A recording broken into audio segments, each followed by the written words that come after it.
What's up, YouTube? Welcome back to Tactical Advantage. Today we're going to take a look at the new to the market Holosun HS 507C V2. So this is the second generation of the Holosun 507C. You guys probably know from watching the channel that we like those very much. So this is just a mild update to the design, a couple changes, nothing major. But we're going to unbox it and take a peek at it compared to the original 507C. And past that, let's get going.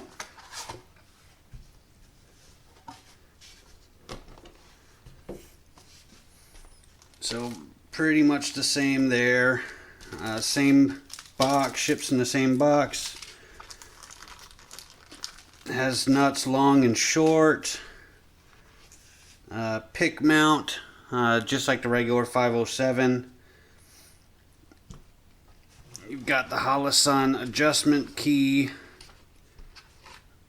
1632 battery, I believe. Yep, 1632.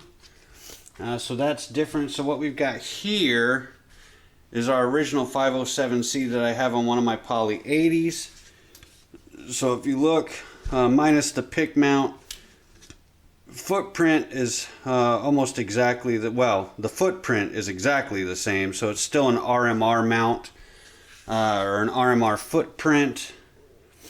A couple differences here, which I think these are the big generational differences. So you've got the adjustment up and down on the side now, which much larger buttons in a vertical kind of pattern versus what you had on the original 507, which smaller buttons on the bottom.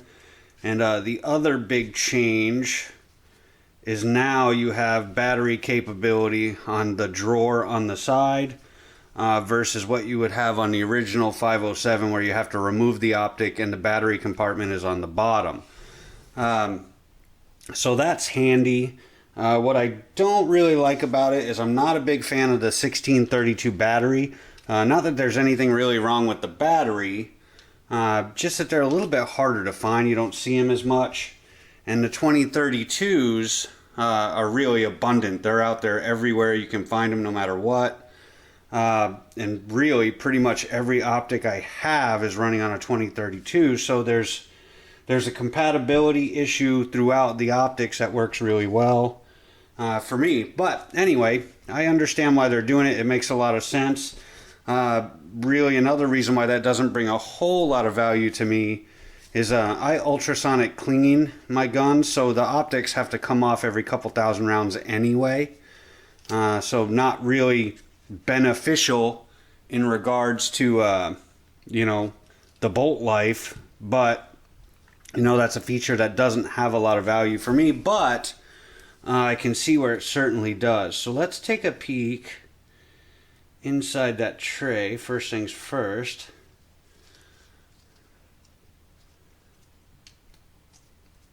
And we'll see, I'm not even sure if it ships with the battery installed. I haven't looked. So as you guys saw, the first time this box opened was the first time the box opened. So we're all in uncharted territory together. So there's that little baby bolt.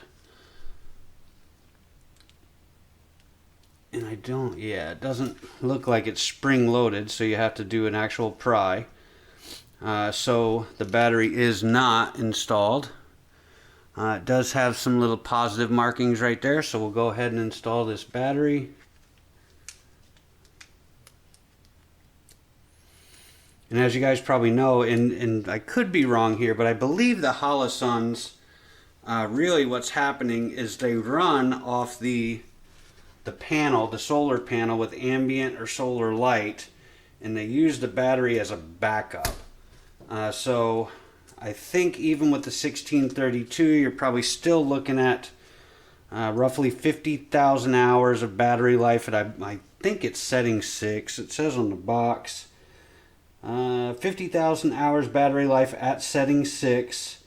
Memory function and motion sensor, so that's the same as the original 507, so the shake awake. 10 daylight and 2 night vision brightness settings. Pick mount, large push buttons, IPX7 waterproof, yada yada yada. And this, again, it has the dot, the 2 MOA dot, the 2 MOA dot with the 65 MOA ring, and the 65 MOA circle by itself. What I will say is that's really the big reason why I run the Holosuns, is that reticle with the big 65 MOA ring is just awesome. You know, coupled with the dot. I don't run just a ring. But, man, that's a little baby screw right there. But yeah, I just love that reticle. It works friggin' awesome for pistol and like speed. From a competition or kind of speed perspective, it's just great. You can pick it up so fast. But yeah, the V2 is relatively new to market. I really haven't seen a bunch of them. I think a bunch of retailers are still running them on like a pre-order.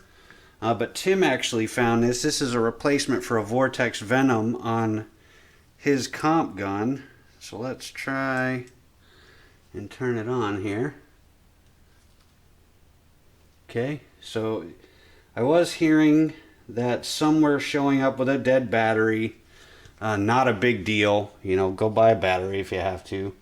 And some were arriving DOA. But this one, if I can get a good angle here, ta-da, is working just great. It's not in auto right now. We've got it in manual. So let me, now I just turned it into auto. Okay, so I'm just going to turn it up and give you guys a good look at that reticle. That's what it turned up quite high.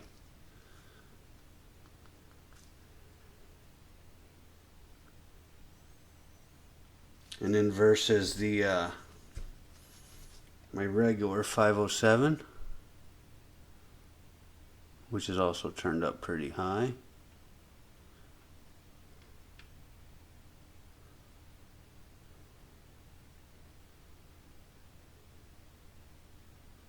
But yeah, I mean, everything looks relatively the same.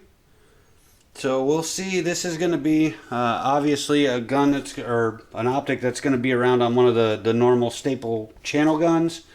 So we're going to run it pretty hard, and we'll give you guys some updates. But so far so good. Holosun 507C V2. All right. See you guys next time.